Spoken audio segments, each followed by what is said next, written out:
twongeye kubasuhuza turabifuriza kugira ibihe byiza abadukurikiye kuri Primo Media Rwanda no kuri TPC Talk. Turi kumwe na Trésor Pierre Chanel.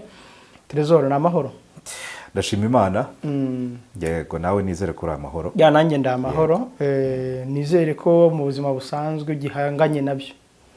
Ndacyahanganye. Abantu bose baba bahanganye nabyo, rega nubwo navuze ngo ndi gupezanya, ndi Pezeskiani. Urumva hari abantu bose ni ba Pezeskiani. Muri iyo context ko numvise context yabaye iki kibazo. Nabonye ndongeye no yarahanganye nabyo. Ndongirehe yahanganye nabyo birangira bitagenze neza.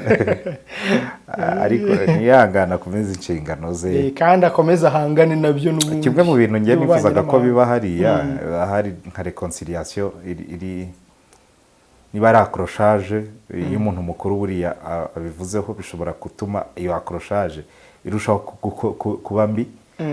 Wende bakazajya babihisha uwo mukuru ariko bikarushaho kuba bibi, cyangwa se umukuru akabiha umurongo byuko habaho reconciliation, abantu bombi bakareconcilia kugirana compromise. Kabati nanjye niswaye nabi gatoya, nanjye ariko hari ibyo nayo nakosheje buri ruhande wenda, kuko ko ngewe uko mbyemera hariya harimo buri wese afite ibyo yakosora mu buryo byagenze. Buri umwe afite ibyo yakosora. Nge numvise kandi bivuzeho mu biganiro nge na Clem ubwo byabaga bwa mbere. Twaravuga ngo bagomba kuba hari ibindi bintu byabaye imbere y'ibyo twabonye, kandi koko nabo ejo wumvise ko babivuze mu kiganiro. Barabivuze. Ntabwo bwari ubwa mbere ati byari byisubiragamo. Bisa naho nyine karagahwa kamumereye nabi yagombaga kwihandura. Agahwa iyo kari kukurira mu ntunza ukagerageza kugahandura, ushobora kugahandura nabi wenda ukikomeretsamo gake, ariko ukavuga uti wenda nagakuyemo cyangwa se neretse abantu ko kari kamereye nabi. Yego. Nakomeze rero ahangane nabyo muri diplomasi n'ubundi, uko diplomasi iracyamutegereje. Muri diplomasi abantu bahura na byinshi na biriya challenge nka ziriya ntizabura n'izirenze ziriye ziba. Byarantunguye kuba ibintu byafata iminota irenze 40 ingahe mu kiganiro abantu bafite ibibazo by'uko ibiciro ari byinshi biri kuzamuka ku masoko, amazi ntayo. Ariko mvise ko n'umukuru yavugaga ati ntacyo mufite cyo gukora ku buryo mwirirwa muri biriya. Yego nibyo, ariko se byo byahageze bite? Ahubwo se byafashe umwanya ungana kuriye gute? Anyways, reka twigendere. Reka twigire muri Israel na Turkiya. Biri kurutaho kureka kuba amagambo, ahubwo intambara ikabishobora kurote ni time. Kuko abantu bakurikira politike yo muri biriya bice barabibona neza ko Israel na Turkiya irimo iravuga ati Netanyahu agomba atabwe muri yombi. Israel iti inyungu zanyu muri Syria zirabangamira umutekano wacu. Kandi abantu bamaze kumenyera ko ikintu cyose Israel bivuze ko kibangamira umutekano wayo igomba kugira iki gikoraho byanze bikunze. Ya Trésor, urabibona ute? Tunabihuze no kuba Turkiya nayo iherutse kubwira Trump ati ntabwo mwatwihera bya biguruka bya F-35. Trump ati nta mpamvu ntabibaha rwose, mu gihe Israel itabishaka ko Amerika igurisha izo ndege za F-35. Yego. Unabihuze n'uburyo uyu mugabo Al-Shara uyobora Syria kuri ubu arimo arajya muri Amerika kugira ngo bakureho icyasha rwose. Yego. Mbere na mbere Al-Shara, Mohamed Al-Shara ni umushinga muremure wa Leta Zunze za Amerika. Yigeze kubaho kuri liste y'ibyihebe, ari we nimero ya mbere. Ari wanted. Wamubona yahabwa ya naye. Bamushinja ko yarafitanye isano na Al-Qaeda n'indi mitwe y'iterabwoba. Kandi Al-Qaeda tubyumvikane ko mu mateka ya Leta Zunze za Amerika nibo bantu bonyine bashinjwa. Mvuze bashinjwa kuko ntabwo ndi kubihamya, haje ama version menshi ashobora no gukontesta ko ibyo bashinjwa ari ibyanyabyo koko. Yego. Ibyo iyo nabitinzeho nabonye nizi mbuga dukiniraho ahari igihe bakubwira bati kanjye nabakoreye ikiganiro kigaragaza uburyo rwose bigabyeho igitero. Yego. Rero niyo mpamvu ndi kuvuga nti mu mateka ari officiel ibyanditswe nuko Al-Qaeda ari umwanzi ruharwa wa Leta Zunze Ubumwe za Amerika guturuka muri 2001 kuri 9/11 kuvuga ngo mu kwezi kwa 9 ku itariki ya 11 bya bitero byasenye Twin Towers, ahubwo ni tariki 9 z'ukwezi 11 muri 2021 nibwo tutazigera twibagirwa ko habayeho sinyatire yo gusinyira ko Al-Qaeda ari umwanzi ruharwa w'igihe cyose. Undi umuntu wari wese rero waba ufitanye isano na Al-Qaeda agomba kuba ari umuntu utarebwa neza na Washington. Uyu rero niko yari ameze kugeza igihe aterewe icyuhagiro, ubundi yagiye kwataka Bashar al-Assad ku mbaraga za gisirikari zari zishyigikiwe n'abanyamerika mu buryo bw'ibanga, ariko bwanagaragaraga koko inyeshyamba gufata umurwa mukuru mu yego. N'ikindi cyari gihari ubu ngubu, Syria yari iri kuganira n'Uburusiya ku buryo bitwara kuri base militaire z'Abarusiya ziri hariya, kuko bafiteho base naval militaire ku nyanja ya Mediterane hirya. Hanyuma icyo gihe iyo base militaire yashoboraga gufasha Bashar al-Assad, kuko Bashar al-Assad yari umwariye w'Abarusiya, ari inshuti y'Abarusiya. Birangira rero call yaturutse muri Washington ibwiye Uburusiya ko bushaka butakwivanga muri ibyo ngibyo. Abasesengura neza babona ko intambara yo muri Ukraine, iyo Leta Zunze Ubumwe za Amerika zikomeza kuyigiramo uruhare, byari kugora cyane. uruhare rwabo bararugabanyije, ariko nabo Putin ibyo bavuganye kuri Syria bigenda uko byagenze. Ari nayo mpamvu uyu Al-Jolani yashoboye guhirika ubutegetsi bwa Bashar al-Assad.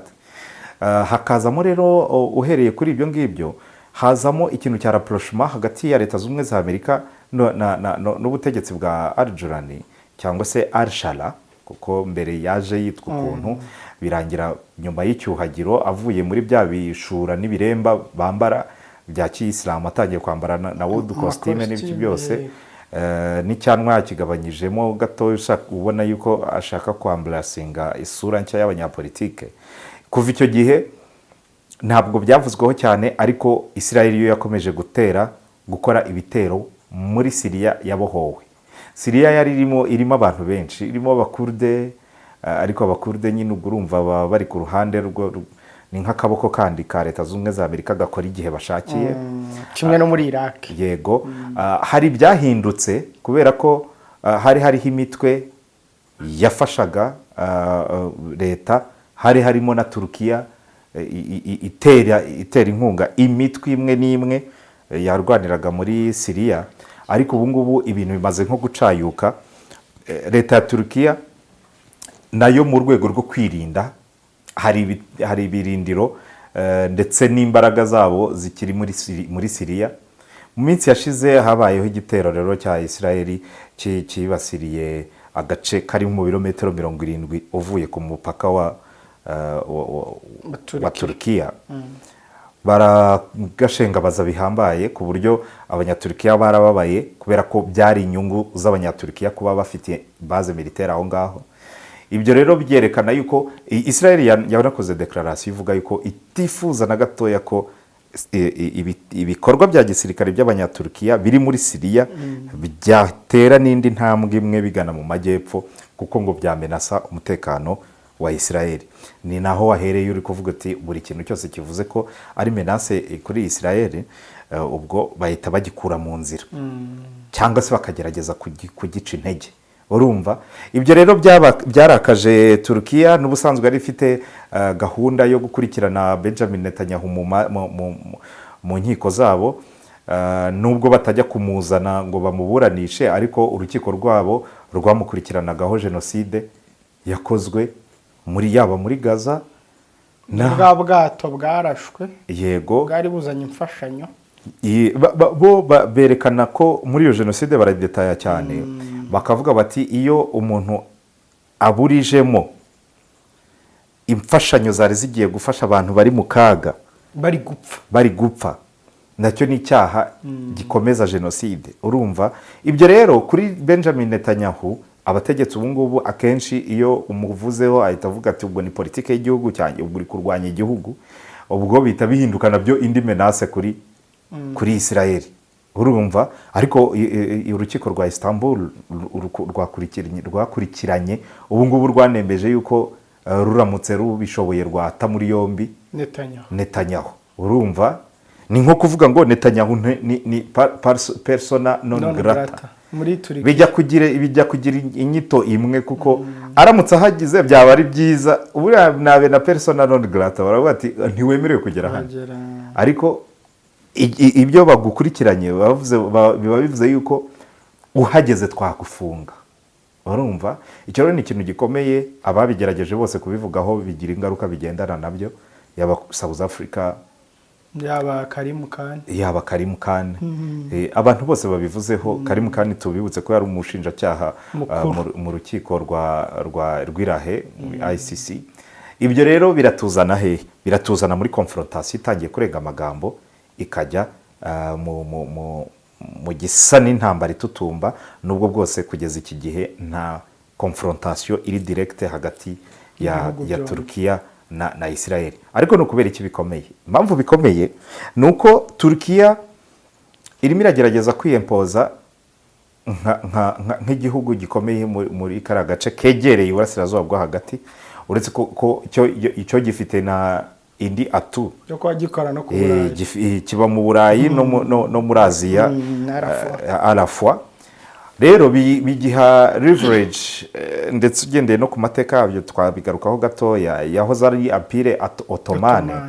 Iyo ugaragaje neza ibyitwa umushinga wa Greater Israel, bakwereka ko n'ubundi uzasatira ukarenarenga imbibi za Turkiya.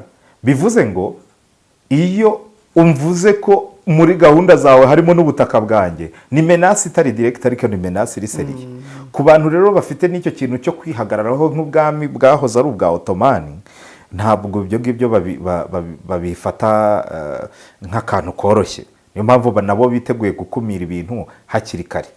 Iyo urebye rero rapprochement ya Turkiya na Leta Zunze Ubumwe za Amerika muri iki gihe, ejo bundi wabivuzeho ko Donald Trump yabemereye yuko azabagurisha F-35, ni indege z'indwanyi muri kara karere. Abantu bazifite ni babiri gusa, ubwo na Turkiya yaba igiye kuba iya gatatu. Ubundi izo ndege zitungwa n'Abanya-Israeli, zigatungwa n'Abanya-Arabia Saudite basanzwe bari mu masezerano bita Abraham Accord. Abraham Accord avuga ngo ntabwo muzigera muderanja cyangwa se mutera Israeli. Bivuze ko bo kuva bayitunze bari muri Abraham Accord, it's okay. Yaba ari iyo kwitabara mu gihe baterwa n'ibindi bihugu, cyangwa ariko ukuyemo Israeli batazarwana. Yego. Ibyo rero byahindutse ikibazo mu gihe Leta Zunze Ubumwe za Amerika zivuga ngo Donald Trump, kuko ntabwo ari Leta Zunze Ubumwe za Amerika zose, niba avuze ngo nagurisha indege z'indwanyi za F-35 kuri Turkiya, bihita bihinduka menace kuri Israel, kubera ko Turkiya yo ntabyo yasinye ibyo bintu bya Abraham Accord. Nta hantu bihurira rwose. Iyo confrontation rero iva mu bitekerezo, bagatangira kubona hari ibimenyetso by'uko ishobora escalatinga bigahinduka ibyavamo intambara. Urumva ikindi kintu dusubiye muri Syria gatoya, nuko Turkiya niba iri kwegerana na Leta Zunze Ubumwe za Amerika mu bintu by'ubwumvikane, nta nubwo iri kure cyane yo kwegera cyane Al-Shara, nawe baherutse kugirana amasezerano y'imikoranire yo kutanduranyirizanya. Ni nayo mpamvu za base militaire ziri muri Syria kuba ari iz'Abanyaturukiya ntabwo bigiteye impungenge Al-Shara, ariko ngo biteye impungenge Israel rero nibihitera impungenge ikaza kurasa muri Syria yo ifite ubwumvikane na Turkiya, urumva ko bazaba bagize abanzi babiri. Ibi rero nibyo biri gutuma abantu bavuga bati iyi ntambara ishobora gutera ibibazo, cyane ko ntabwo noneho ubu ngubu Netanyahu ari wenyine muri ibyo bitekerezo. Impamvu Turkiya bari kuyirakarira ari benshi, hari n'abandi bantu 36 bavugwa muri iyo dosiye y'ubutabera Turukiya yafatiye ibihano harimo Itamar Ben-Gvir urumva harimo uyu witwa minisitiri w'ingabo wabo ya Katz na Gideon arimo na Sar Gideon arimo urumva na Benjamin Netanyahu urumva n'abantu bari prominent bafatika muri cercle y'ubutegetsi bwa Israel bose abenshi barimo kuri nabo bafashe imyanzuro nyine yo kujya gutera muri Gaza n'ahandi hagiye hatandukanye bagiye bakora amafrape. Ibyo bintu rero byose turabizana dusange aka kanya dushobora kuba twashiftinga ibitekerezo gatoya ku ntambara yo muri Irani na Leta Zunze Ubumwe za Amerika isa naho yahagaze bari mu biganiro utamenya ngo basigaye ngo babyita ngo mini negotiation niko Donald Trump yavuze ngo biri kuba ariko ntiwamenya hagati yo kuba no kutaba mini negotiation ziri hagati utamenya uko turi buze kubyita ariko bitavuze ko Irani nayo itari impliqué muri iyo conflit ishobora kuba hagati ya Turkiya na Israel kubera iki Irani iri impliqué yo Irani yo yagaragaje ko ishyigikiye cyane amasezerano yo kwihuza kw'ibihugu birimo Turkiya birimo Pakistan birimo na Saudi Arabia urumva baravuga nabo bibara nkaho bayiri muri iyo coalition kuko nta kibazo bayifiteho ngira ngo bajya no gusinya ya masezerano y'Imaka minisitiri w'ububanyi n'amahanga wa Irani nawe yagiye yo kubiha umugisha bivuze ngo iyo coalition ni nkaho yirimo suzatanzi noneho bivuze ngo wa mwanzi wa Turkiya niba ari umwanzi utangiye kurebana nabi na Israel niyunga ubumwe cyangwa se uko avuga no kuri ntuza ntabwo bajya babihisha abanyaturukiya ntabwo bajya babihisha rwose bashyigikira Irani Erdogan arerura rwose bashyigikira Irani muri iyi ntambara urumva ndetse yemwe no mu bufatanye n'ubucuruzi bo baracyakorana urumva ibyo rero bikaba byaratumye Israel itangira no kuvuga ngo ibintu bari barabitse inzika kuri Turkiya bimaze igihe kinini ntabwo ari ibintu by'ejo bundi uretse ko ahubwo nka Saudi Arabia niyo iri gusa naho iri guhindura aho ihagarara kubera ko yo iri muri ya masezerano ya Abraham Accord narindi kukubwira ikaba ari n'igihugu cyashinjwe gushaka gukoloniza kara karere mu buryo butari direct kubera yuko uri mu rupfu rwa Jamal Khashoggi umunyamakuru yapfiriye hehe muri ambassade Istanbul muri Turkiya urumva muri Turkiya niba yarahisangaga mbega umuntu yahunze igihugu akaba ahungira mu kindi hari ukuntu bitarebanaga neza ariko ubu ngubu turi gushiftinga wenda tubona ibintu bahuriramo already niba barasinyanye amasezerano y'Imaka bivuze ngo Saudi Arabia cyangwa se Arabia Saudite yatangiye kubona yaranabivuze nabo bafite minisitiri w'ububanyi n'amahanga yaravuze ko igihe kigeze cyo kuba batakwishingikiriza ku burinzi bwa Leta Zunze Ubumwe za Amerika kubona Donald Trump aza gushimagiza ubwo bumwe bw'ibihugu bivuga ko bitagikeneye uburinzi bwe bigendana n'ikiguzi ubu ntabwo byumvikana ko Donald Trump avuga ngo ngo abantu bihuje ngo bari kuvuga ko ngo uburinzi bwanjye ngo butakizewe no impamvu asa naho yabihaye umugisha nuko atameranye neza na Israel kandi amakosa Israel ishinjwa n'abiriya bihugu byo mu kigobe yose aza asinyweho ko bayafatanyije na Leta Zunze Ubumwe za Amerika so turi kubona shift rero iri geopolitique kuko abantu banabyibuka cyagiye batongana na Netanyahu yavuze abantu bose barakwanga uretse ko nyine nagushyigikiye tiya batari ngewe nta nubwo ubukiriho yego ibi bintu rero birerekana ko rwose ntabwo twahita tubona intambara aka kanya kuko ni ibintu bigenda gake ariko hategerejwe impamvu nkokeza ntambara yatuma wenda izo F-35 niba baranazibahaye ko nta tangazo bapfa kuvuga ngo bazijyanye n'igihe izo transaction zibera ntituba tubizi uretse ko tutanavugiye kuri ibyo mwibutse yuko niba barasinye amasezerano yo muri maka ubwo uteye Turukiya waba uteye Pakistan, ahubwo se utarajya no kuri amasezerano waba uteye na Saudi Arabia, ndabyumva, urumva, waba uteye na Syria, kandi nayo ntabwo ari kavuga ivugwa rimwe. Turukiya niyo producteur mondial ya mbere y'amadrone ari sophistique, yaba izitwa ata, hariho n'izindi numvise ziri hafi aha ngaha muri Kongo, urumva, nazo ni bamwe mu bantu bateye imbere muri iyi secteur. no mu gisirikare rega Turukiya ntabwo ari igihugu kiri mu wendre. Yego, hanyuma hari ikintu ngiye kuzanamo ahubwo, urabona Turukiya iri muri OTAN, iri kumwe na Amerika, kandi article ya 5 ya OTAN ivuga ko uteye umunyamuryango abateye bose. Amerika na Israel byagenda bite mu gihe Israel yabiteye Turukiya? Israel amutse iteye Turukiya kuko bari muri OTAN, bari kumwe na ntabwo ibyo bintu bishoboka. Amerika ikiri muri OTAN ntabwo bishoboka, kuko byahita bituma Leta Zunze Ubumwe za Amerika zihatirwa gutabara umunyamuryango ubwo zirasa muri Israel. Igishoboka nuko Turukiya yabanza kwivana muri OTAN cyangwa Amerika ikava muri OTAN. Ngubu aho bizagorana kubera ko ahantu hitwa Golan Heights, ni imisozi ubundi iba contesté par la Syrie.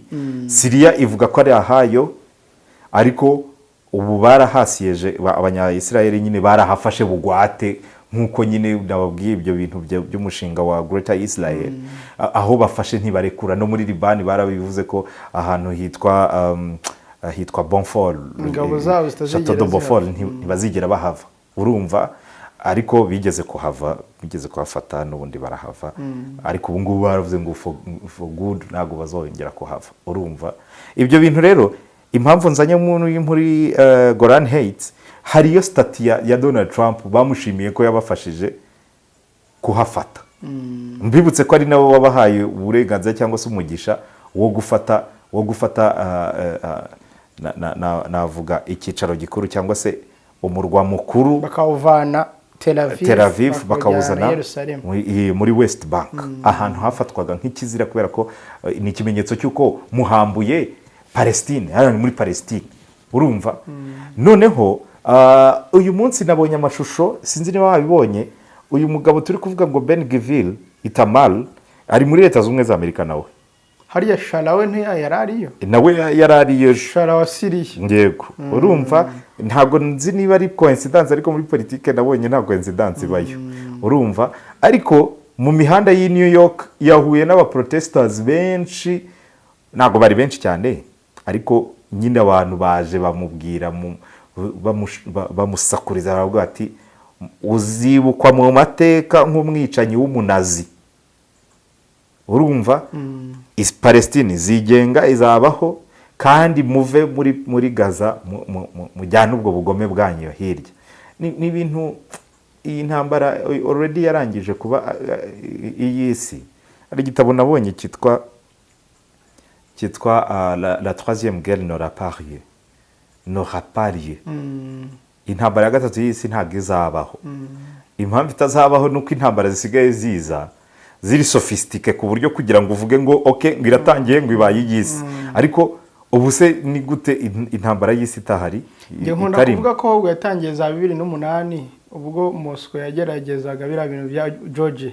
Yego. Ikomeza 2014 kuri Crimea. Yego. Ikomeza ubundi gutyo igenda igira ama etape. Ubu Amerika niva hana mu burasirazuba bwo hagati na Iran wenda bafite uko babigenje, ntizabura ikindi gihugu cyo muri Amerika yo hagati cyangwa y'amajyepfo. Ozi indirimbo baririmba ngo izo partage le monde, rien ne m'étonne si tu me donnes l'Afghanistan je te donne. Urumva, iriya rero nayivanzemo tubibona ko hari ibintu babiri gukorwa, ikindi kandi nuko twabwira n'abantu ko ubu Leta Zunze Ubumwe za Amerika birasa naho zamanitse amaboko kuri Iran. Nabonye ntuza declaration ishobora guhita yumvikanisha nkaho ari contradiction kuri ibyo mvuze.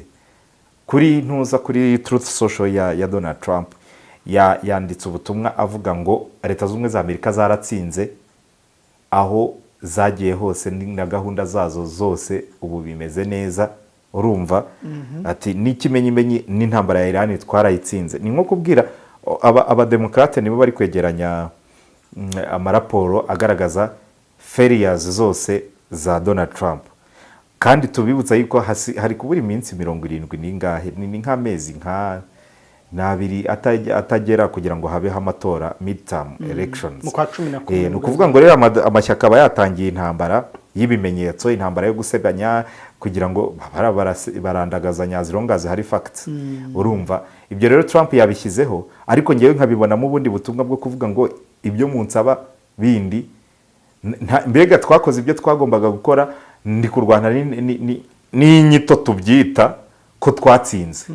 Urumva ntabwo iyo urebye neza posture ya Donald Trump n'intwaro zagabanyutse, n'ibyo bitekerezo by'abanyamerika bagaragaza ko batishimiye ko iyi ntambara yagenze, Donald Trump asigaranye amahitamo yo gushaka uburyo arwana intambara y'ubukungu, nayo abantu benshi barabibonye ko muri iyi ntangiriro ubundi byari biteganyijwe ko uwitwa ni Scott Bessent w'ubukungu w'imari, ni nka minisita w'imari, avuga ibihano, liste y'ibihano bagomba gufatira Iran, ariko Iran yateguje abaturage bayo ko ubuzima bagomba kwitegura ko ibihano bigiye gukariha, n'ubusanzwe bisanzwe bikarishye. Ubu idolari rimwe riri kuvunja miliyoni 2 n'amaki bakoresha hariya, abo nibuka niba ari amariyari niba ari amaki, amariyari urumva miliyoni 2, reba idolari rimwe miliyoni 2, ni ukuvuga ngo nawe ufite ibihumbi 500 cy'amanyarwanda, hariya muri Iran waba ufite miliyoni 2. uri kumva icyo kintu? kwimukira hoya miliyoni 2 se zigura iki? Nta kintu zigura, n'ubundi akagunguru ka peteroli karagura amadolari 80 na ngahe, n'ubundi tuyabara mu madolari, ntabwo tuyabara mu mariyari. ubwo ugiye nko kugura n'abaturage baho se umurimo ufite nka miliyoni ntabwo ubwo byasaba kubwira banki yabo igaprintinga amafaranga yo kukugurira umurima, kuko aba ari menshi na fuso yo kuyatwara. Urumva bimwe byo muri Zimbabwe byigeze biba wajya kugura umugati ukajyana igunira ryuzuye amafaranga cyane rwose, n'ubwo biracyahari, ntago kugarurira agaciro k'ifaranga ntago biba du jour au lendemain. Urumva rero iyo turi kureba muri ibyo bihano by'ubukungu, biragaragara ko Iran irabizi ko yababaye, ariko niba igifite apu y'abaturage bayo bizagorana kuyitsinda muri iyi ntambara, kubera ko ubundi baratangaje ngo bariteguye, ndetse yemwe ngo ibyabaye ntabwo ari intambara, yari imyitozo. Ubu none intambara ya nyayo igomba kuba yatangira. Umuvugizi wa IRGC n'ubutegetsi bwose buremeranya ko bagomba noneho kuva kuri ya posture yo kuvuga ngo tuzareka badutere dukore retaliation, bagiye gukora contre attaque. Kuko byonyine kuvuga ko ugiye gufata ibindi bihano babifashe nka attaque, so ni n'ubundi ni retaliation bagomba gukora, kandi noneho ngo izaba idasa n'ibyo twabonye byose. Bazabikora bate? Ntabwo yabisobanuye ko wenda na mabanga ya gisirikare, ariko turebye neza abantu bari kuri niveau yo guproduce misile 200 ku munsi, 200 ku munsi. Tuvuge ko no mu gihe cy'intambara iyo barashweho bashobora kurasa izi misile nka 50 cyangwa se hafi 100. Ni ukuvuga ngo buri munsi bakuba kabiri ibyo bakoresha mu gukora. Bisobanuye ko ibikoresho ntabwo ari ibyibura, niyo wavuga ngo ni batterie zo lance missile nazo barazifite. Akagahenge y'amezi 2 bayakoresheje bitegura intambara y'igihe kirekire.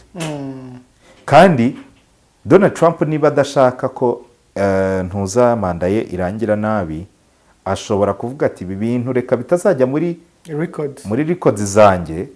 Urumva ndindire ni haza undi muntu aba ari we bizegekwaho. Nayo mpamvu ntekereza ko ari kugenda gakeya kugira ngo asove mbere na mbere aya matora yegereje, ariko anisove avemo. Nabonye Bloomberg iri kwandika ko yibereye muri business yenda gufungura Trump Bank. Famiye ye bari gufungura amabanki yitwa Trump, yibereye mu bintu by'amabuye y'agaciro, ari mu bintu byo gukora ifaranga ridafatika, urumva. So as a businessman arabizi neza ko ubukungu bwe ntago Forbes bikunda kubigarukaho bitewe wenda na censure baba bashyizeho, ariko bakubwira ko niba yari afite miliyari ziri hagati ya 10 na zingahe na 20, ubu ngubu bamaze kugera hafi muri 20 na zingahe, yiyongereyeho miliyari nka 7 cyangwa 8. Izo ni izishobora kuba justifiye muri business gusa, kandi n'umuhungu we nawe ngo business yaratumbagiye cyane. Yego, amafaranga yaratumbagiye bikabije. Ibyo rero ni ibintu bikwereka ko Trump aratekereza akavuga ati nimvaho nzikomereza business, ko ntago after all sinzaba president igihe cyose. Agomba rero gutegura exit ntabwo yayitegura ari muri intambara gutya, kuko nawe hari byamugiraho ingaruka byinshi. Icyakora abantu bakomeza kwibagirwa ko hari Epstein files zikomeza gutuma atava mu ntambara neza, kuko Israel iracyakeneye ko yiyenza hariya kugira ngo batazarekura. Niba zizarekurwa ryari ntabwo mbizi, gusa Netanyahu nawe afite amatora amutegereje. Nujya kureba neza urasanga hari abaheza ngo b'uruhande rw'iburyo muri Israel badashaka Netanyahu. Aramutse avuyeho nibwo twabona Trump wa nyawe. Uryo mugabo utavuga rumwe nawe yitwanye, utavuga rumwe na Netanyahu, keretse ngiye kumureba bakunze guhangana cyane. Urumva. Uwo rero aramutse natsinda bindebere neza, kuko hano ntabwo nabona ukuntu mpitangira. Natsinda Netanyahu dushobora kubona wenda Trump noneho udatinya ko Netanyahu yakoresha andi maturufu arimo n'izo za Epstein file, kuko nicyo bavuga ko ashobora kuba amukangisha n'ibindi bintu baziranyeho utamenya, kuko amabanga y'abategetsi bakomeye ba mbere ku isi ntabwo wayamenya. Nuko byifashe, intambara yatangiye kuba escale mu karere kose, ko nta gihugu na kimwe wavuga ko kigitekanye. Nabonye muri iza Dubai na za Abu Dhabi baremye ibintu byo gutwikira reserve petroliere zabo. Inganda basigaye barazishyizeho ibintu bimeze nka greenhouse. Yego. Biburizamo amatake ya drone n'izindi misile. Sinzi niba biri efficace, ariko urabibona ko ibihugu byahiye ubwoba. Umupoza abantu ba Netanyahu yitwa Yair Lapid. Yair Lapid nango ni umuntu ukakaye. Nashobora gukuraho Netanyahu, uretse ko Netanyahu nyine ahita atinya, ntabwo ari Turukiya gusa yamushyiriyeho impapuro zo kumuta muri yombi. Nubwo bwose rega ntuza bamwivunnye wa mugabo wo muri Karim Khan, ariko ntuza arrest warrant zirahari. Hasigaye kuvuga ngo ninde wata muri yombi Netanyahu. Nataba ifite ubutegetsi se turamwizeye ko yaba arinzwe nkuko arinzwe ubu ngubu ari umutegetsi. Oya. Ntabwo rero sinzi niba bizamwemerera ko yavaho, uretse ko n'ubundi aranarwaye. Urabizi ko arwaye kanseri, ariko kanseri y'intuza ijya kumera hari nka yayindi yahitanye Mobutu. Urumva, iyo wenda niyo ashobora kuvuga ati reka nshaka ukuntu ntamporeza, kuko umwanya wa minisitiri buriya nta nubwo ari nk'uwa perezida wagira manda, bavuga bati na manda zabo zirarangira nibyo, ariko buriya minisitiri w'intebe ashobora gukomeza, kuko yigeze kugendaho amara nk'umwaka umwe cyangwa ibiri ahita agaruka. Urumva, ibi rero biratwereka ko muri aka karere rwose iyi ntambara hagati ya Turukiya na Israel ishobora kwabreja hari, ikaba ariho bahungira, kubera ko Iran niyo yabakanze. Iran yihagazeho ku rwego batabitekerezaga. Ariko ikindi gisigaye ni ukumenya ngo ese Iran yo izatunga kirimbuzi, kuko nayo yarangije kubishyira no mu mahame ko kirimbuzi bagomba kuyikora, ahubwo bayikorera icyo. Utekereza iki uyu mugabo witwa Kim Jong Un aramutse aje muri iyi ntambara? Kim we ni umusazi. Ntabwo yapfa kuza. Warabibonye ko amaze icyumweru ari kwitoza, ari kurasa misile ze nshyashya. Ari maze testing. Ngiyo bamubwiye ngo ajya asiga afite umukobwa bavuga ko ashobora kuzamusimbura, umwana mutoya. aramubwira ngo bajye kureba ibipupe bishyashya dadi ngo bamuzaniye ngo ni ibikinisho bishya aba yabyoroheje. ahubwo se Hormuz bite? muri Hormuz ikintu gihari ni uko ntabwo birasobanuka neza n'indi uyiyoboye buri wese ku giti cye, kuko Donald Trump mu byo yavuze n'ubundi aravuga ko Hormuz bakiyifiteho uburenganzira, ariko muri Iran ho baravuga bati ntihagire uwo Leta Zunze Ubumwe za Amerika zibeshya ibyo turimo byose. Batanze warning, veso zose, iyo tuvuze veso ni ubwato bwose buzaviyora protokole yacu nka IRGC tuzaburasa. Ibyo ngibyo rwose se noir sur blanc.